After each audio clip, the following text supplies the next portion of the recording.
This video is about our January and February garden to-do list. And we wanted to go over it to give you an idea of what we're doing. So if you don't know what to do right now in these like in the off season, the winter, this list might help you a little bit. So let's get started. So the first thing on our list is to reorganize the greenhouse and prep for seed starting. And that is one of the first things that we need to do. We'll probably be doing that next week because it is that time to get our tomatoes, onions, peppers. And we're going to be trying eggplant for the first time. So that's interesting. And I purchased these eggplant seeds, and they have like this purple and white tone to it. So I'm really excited about starting those. And along with that, we're going to be disinfecting our seed trays. When I started my seeds in the fall, I did some in the ground and also indirect sown some. But when I did them, like none of my seeds germinated. And it could be because I did not disinfect my seed trays prior. So I'm going to do that this time, and hopefully it makes a difference. I hope. If not, I don't know what's wrong. I think the clean tools really do make a difference. They say that on like everything you research. Even when you cut it from one clipping or you do something from one to another, you always say make sure your tools are clean. Yeah, so I'm so bad. I'm lazy and I skip that part. But I'm gonna do it this time. I'm gonna do better.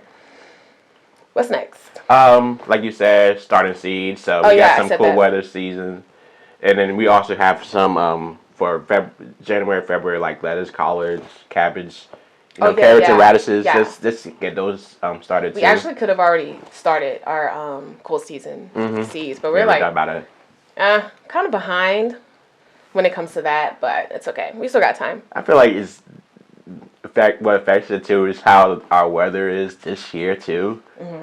We've been getting some really frosty. Yeah, it's been freezing temps, and it rains, and the sun comes out, and then it repeats itself like all in the same week. So some days we're like stuck in the house, and then when we do get outside, we end up doing something else rather than starting the seeds. All right, next on our list is that we need to finish cleaning out all of our garden beds. So that is what's been preventing us from starting our cool season seeds, because we've just been cleaning out our beds. We are also trying to paint those garden beds too. Yeah, I actually have that on the list. It's little. Yeah, so I'm trying. I want to stain all of the raised beds black. And I'll probably have it pop up the stain that I want to use to seal them. And then I just like the color black. I think they would look really good painted that way.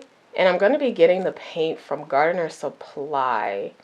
Yeah, I'll just pull it up so you guys can see. It looks really good. Yeah, we do also have some metal garden beds out there that black too. So we're probably just going to kind of match that. Yeah, I think it'll match really good. I think it'll match really good together if we did that. And we want to, next on the list is experimenting with plant propagation. We really want to start dividing and creating our own plants from the plants that we already have. I think it'll be a fun learning experience, and also it'll save us money in the long run. Yes, we're thinking one of the first ones we're probably going to do is actually figs. We have a fig in our front yard. Yeah, we have this huge fig tree on our house. And we were thinking about the food is pretty good, so the figs are nice and juicy. It tastes almost just like a grape. It does taste like a grape. Yeah, if you never had figs before, I feel like it's similar to a grape. For those that have had figs, what does it taste like to you? And I know there's like so many different fig varieties, so really they all have different flavors to them. But I'll pop up a video of how that fig tree looks. It gets so big, like 30 feet, about the same height as the house. And I'm not too fond of where it is planted. Yeah. The previous owners planted it right in the front of the yard, real super close to the house. And I don't think they accounted for the maturity of the fig tree. Yes, the fig is vigorously growing. Yes, it grows vigorously. You can cut it, and then it will just double in growth after you do that. But we'll show you guys so you can know what we're talking about. Definitely have to we'll grab some clips from that. And then we also had actually got some figs, hardwood figs, to propagate in the mail. Yeah, we ordered some fig cuttings. Yes. From a company called right. What was it called? I can't remember the company's name, but yeah, that's what they call cuttings. I can't remember their name. I'll pop it up.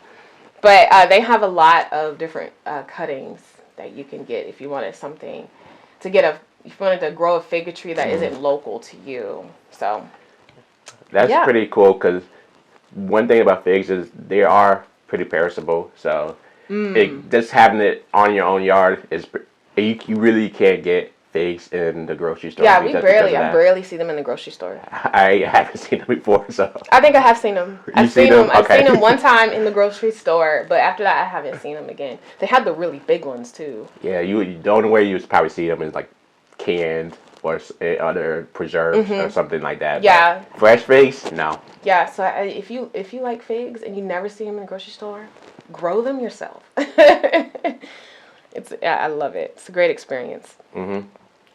I think we also would think about propagating one of our dogwood trees in the springtime. Oh yeah, we lost our dogwood. We had 2 dogwood trees in the front of the house, and we lost one. But it's so funny. I actually got a video like a couple weeks before we lost it. We had this really bad storm, and woke up, looked out the window, and it was like a good chunk of it was in the front of our yard. It was crazy. Yeah. But I'll pop up some images of that too. It's so pretty. So we want to take some cuttings from the one that's left and try to grow our own. I think the method we would probably use for that one is actually trying to grab the succulents that actually come from the root of the tree. Succulents? The suckers. The suckers, I think succulents. I'm sorry. Suckers. The suckers that come from the base of the tree, because I'm trying to get some of that root in it. So just make it a little easier when you actually plant it, and hopefully that it will propagate pretty good. Definitely gonna get a lot of that, and then also we're gonna clip some from the tree too. Just like I said, experimenting. We've never done it before, so we will see how that turns out. I have on here plant 2,000 plus tulips. We did that already. Yes, we actually did that. I need to check that off the list. It was tiring, but I know it's going to be worth it. I just love spring bulbs, and I cannot wait to see the first start to pop up. Yeah, it's going to be a show. Yeah. It's going to be a show. I need to figure out which perennial flower seeds to start. If you grow flowers, perennial flowers, I think it's best to start them really early. A lot of them actually like the cold weather, so you could do the winter sowing method. I have a video about winter sowing, but the verbena the verbena is probably one of my favorite things to winter sow. It does really well, and it is a really good cut flower, and it comes back every year. So I think doing perennials from seed is actually a good idea if you want to save money. It definitely saves you a lot of money. And then you can also experiment with flower arrangements that we had in the house too.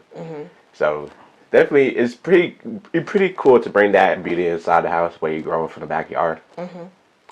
Some flower arrangements you might not even see in the stores because you have it in the back. Yeah, you're right. Yeah, because they don't sell every flower. They probably don't sell your favorite, so it is good to grow your own. Let's see. Check nurseries for clearance plants. Usually in January and like January and February, they want to get rid of the things that they were selling over the winter.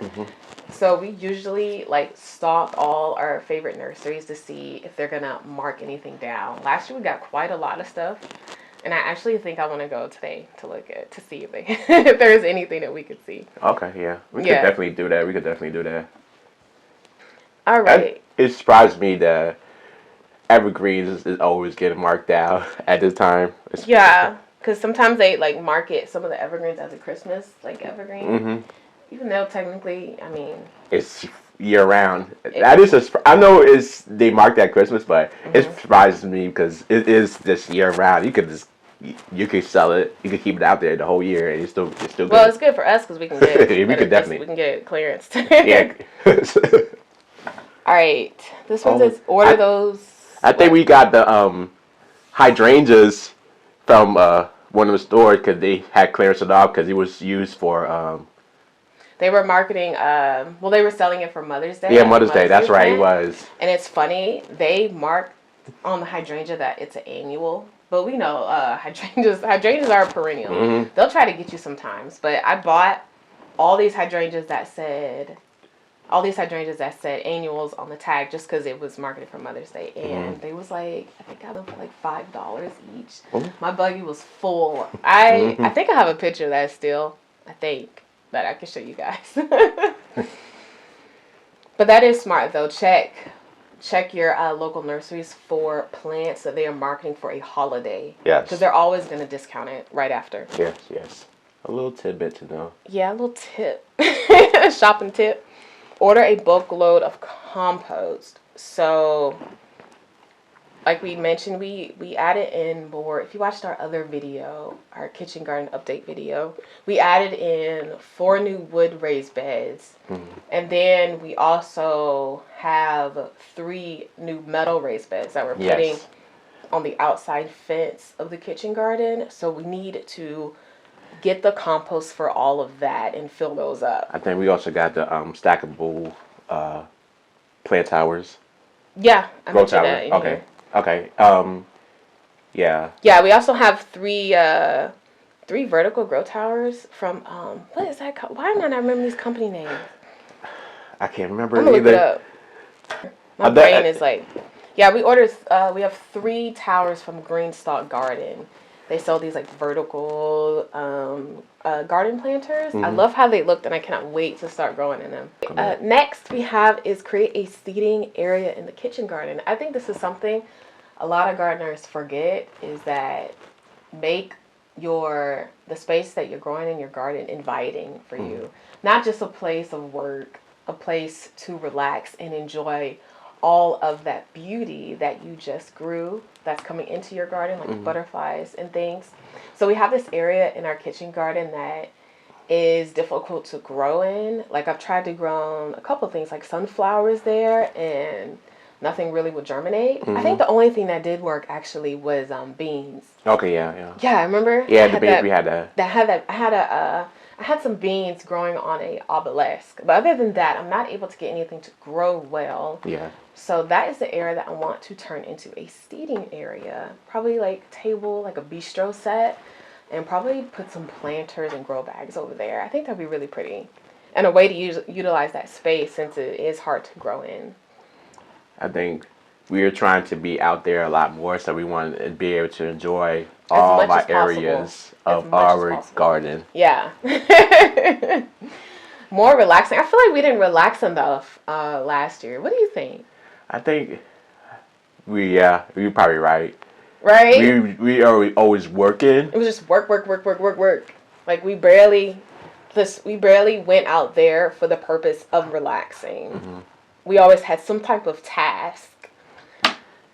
Or I'd call it tinkering. I'm like, I'm just tinkering. I'm gonna just do this. I'm gonna put this plant in this pot. I'm gonna throw this plant in the ground. I'm gonna start some seeds. I'm just tinkering. I'm not doing that much, but it turns into more than tinkering. I think, especially during the summer months, it was really hot out there. So it was hot. So oh my goodness. That kind of deters us too from going out there. I'm like, oh man. Yeah, the sun is a deterrent. Wear your sunscreen, people, and your hats, and drink your water, because the sun be sunning, right? I think we might definitely figure out some type of better shade. Oh yeah. Oh, that's why we have trees out there too. So maybe hopefully those could get mature to a point that we won't have to deal with that. I have a video of that I can show y'all. We have these pretty crepe myrtles growing in the center of our like gravel seating area. Mm-hmm.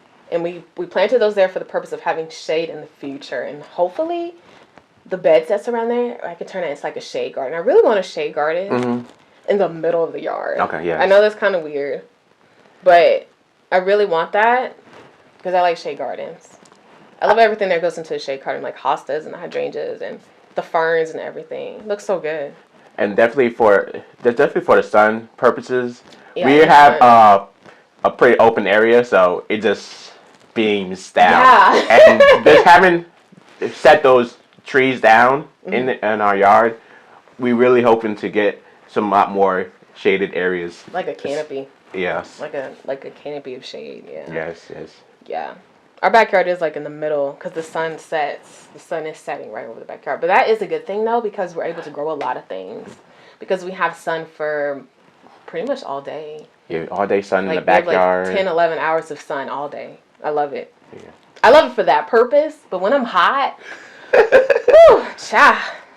It's you trying to work back there, but then we also have to carry our own jobs. Mm-hmm. So it really makes it difficult to really enjoy what we're building. Yeah, the sun, man. But those trees will get taller and we'll have that shade. Yes. All right. I'm glad we started early. I know. I'm glad we got those in. So then, yeah, because it's growing pretty quick. Mm-hmm. The faster you plant it, people. Plant it, leave it, and it'll grow so fast. Yes. All right. Add lights to the greenhouse. We put lights on our what is that thing called? The fencing area you talking about? The trellis. Oh yeah. The fairy lights. Yeah, we put it on our grow tower trellis, and we liked it so much. It looked really good. So I want to mimic that on the greenhouse. I want to add lights around the greenhouse. I think with the Titan tunnels are. The Titan tunnels, yeah. Titan tunnels. I have a video of that too that I'll show y'all.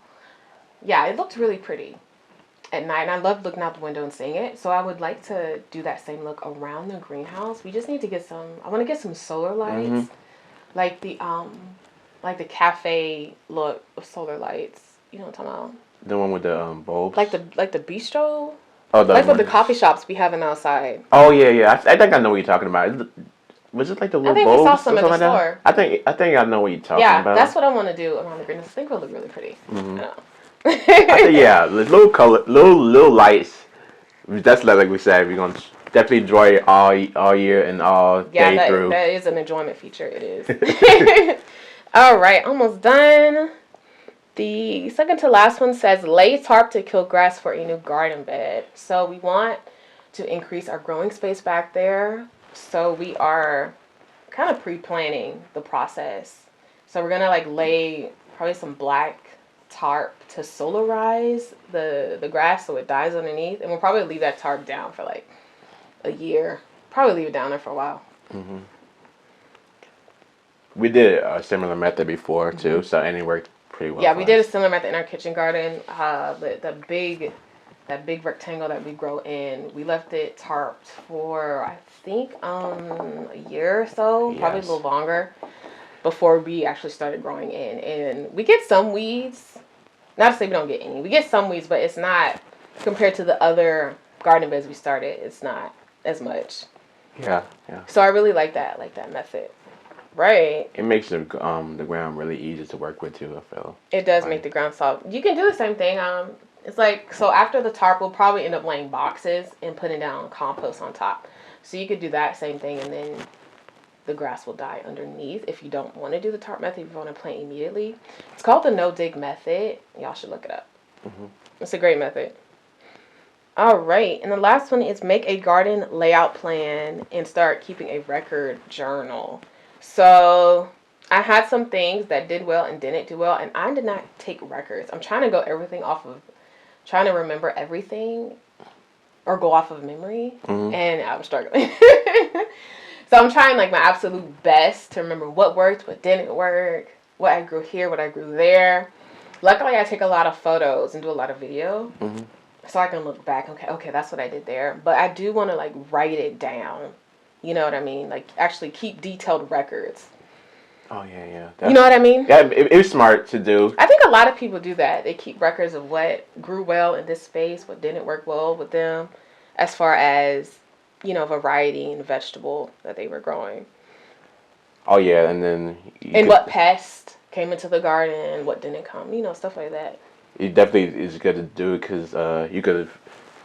If something was giving you a lot, had a disease plant, you might not want to do that next year. This to keep your record. Yeah, because we can't remember everything. Yeah, we can't remember everything. So, even if you just just take notes in your phone. I'm like, this plant didn't do well this year. Maybe I could try a different variety for next year. Right. All right, and our last one on the list is Oh no, I already did. That's everything. Make a garden. Oh, the layout plan. So okay. I want to make a garden layout plan, and we'll probably do that. We'll probably do like a garden plan with me type of video, where I like put the camera here and we just start. We like do like a rough draft of what we want to grow for the spring garden. I feel like we should do it.